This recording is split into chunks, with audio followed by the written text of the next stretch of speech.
welcome back to the playthrough. Last time, we defeated Kairu Roronosh, but he destroyed the world. And so, we have to go here and see what's going on with this very interesting thing in the middle called the Time Seers Time thing, or whatever the hell this is called.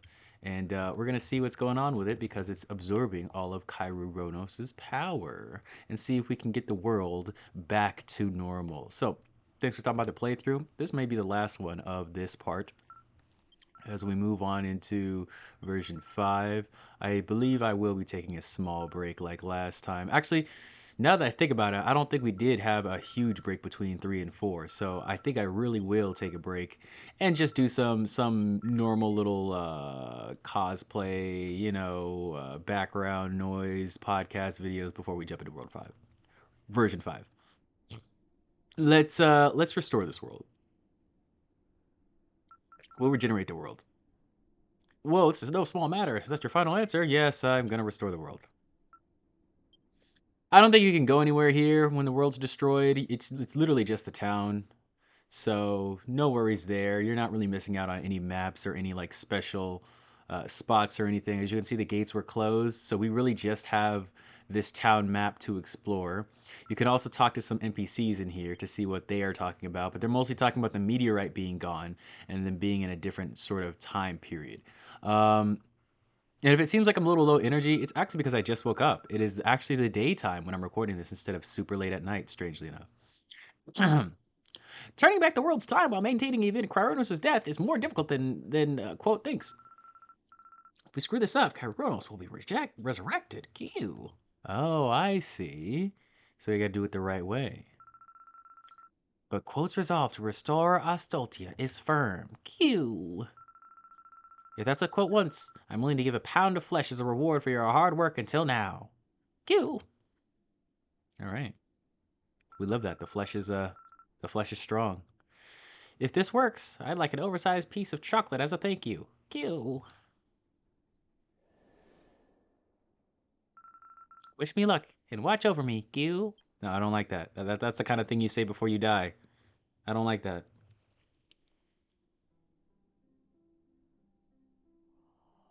I don't like that. That's the death music right there.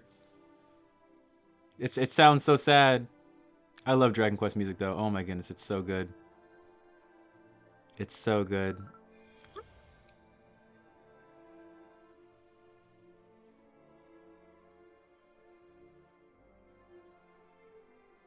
Yeah, no worries. My companion's just gonna casually restore the entire world back to its former glory. No worries though. He's a cooker. He likes cooking. Ooh, rainbow effects.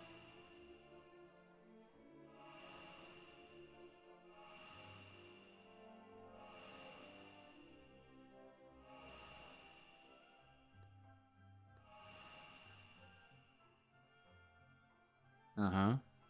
You feel it, quote? You feeling it now, Mr. Krabs. Looks like the sky is coming back. Oh, you can see it's sort of turning back from night to day, running backwards. Oh, and that's the end. So I think for the sake of time, we probably will skip the credits, although I would like to watch a little bit of them. Just while I give my review of version 4. Now, version 4 is kind of a sticky one for me because I really don't think the story is super great in my opinion. I think it starts out strong with the mysterious figure, um, and the combinations of all of the hometowns getting together to discover what is happening with the giant egg in the sky. I think it starts out strong with version 4.0. But at the same time, version 3 starts out basically the same way. So you really can't um, give them points for creativity there. And on top of that, once you get into the nitty gritty of the story, and the dad plot line and that family plot line.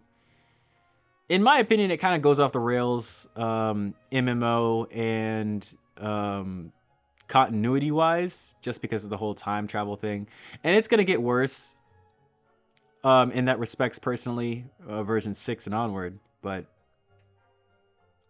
version 5, we kind of take a break from the time travel thing to just have a alternate world story with the demon world, and I really do enjoy that one a lot. I really do like that story, so I hope you guys are excited to jump into that fairly soon. We'll go demon mode, demon time, you know.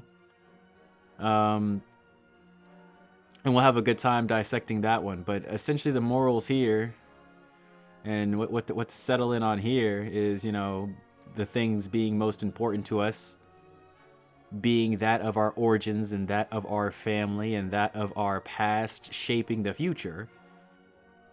Um, those are really good, really well set morals, really implanted in. You know, if you ever really want to solve a problem in your present, you always got to kind of look back to the past and be like, what did we do to solve this before? And of course, we are our guardian angels. So by doing that, we're actually traveling back to the past to save ourselves, even though it doesn't really feel like we are, but we really are. So that's sort of the time travel gimmick thing, storytelling device of this version. And yeah, I do appreciate the congruencies with that, with the traumas of life, you know. And I feel like it's a really good boss and a really good stage for development. I'm actually gonna take a screenshot of that. Oh shit, did I miss it? I might have. Anyways, Karuronos looks like he's done. It looks like I'm a pretty good yapper because I really filled up all that space for the credits. Oh wait, no. Now we're getting the actual credits. So here we go. I think we're gonna skip these. I think we didn't skip the regular credits, but we're gonna skip those. Those are like the extra credits. I filled up with enough yapping. You guys know the morals of the story and whatnot. So here we are. Looks like everything has been rewound all the way back. Hopefully without Kaironos, but as I've said, we still have a little bit more to do before we can really start version 5 proper. So we will be getting that done here today in this episode. Huh? Whoa, huh? What? Yeah, the sky was so eerie just now. You saw it too, right? Right? Yes, we saw it. We saw it.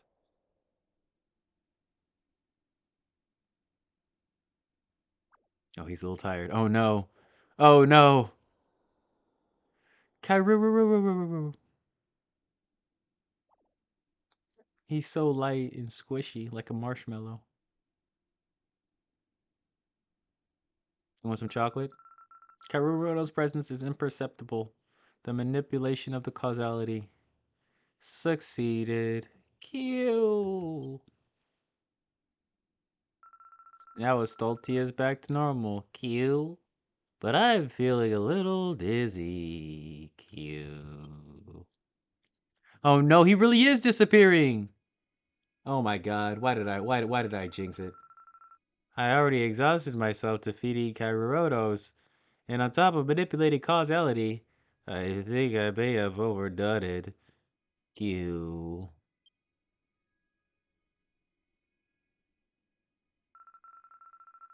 I'm not as mature as Kyrux or Kairotos, so using that much power is a huge burden on my being. Q. Look at his cheeky ass smile. Don't you die on me, you bitch! This time, it seems I've used up all the energy needed to maintain my body. Q. It looks like this is goodbye. Q.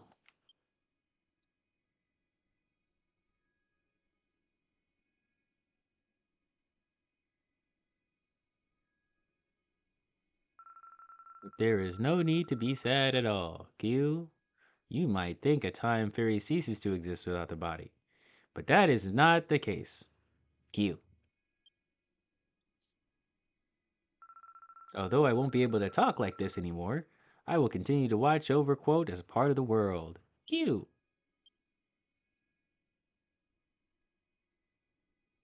But you look so cute now. I like the cute version of you.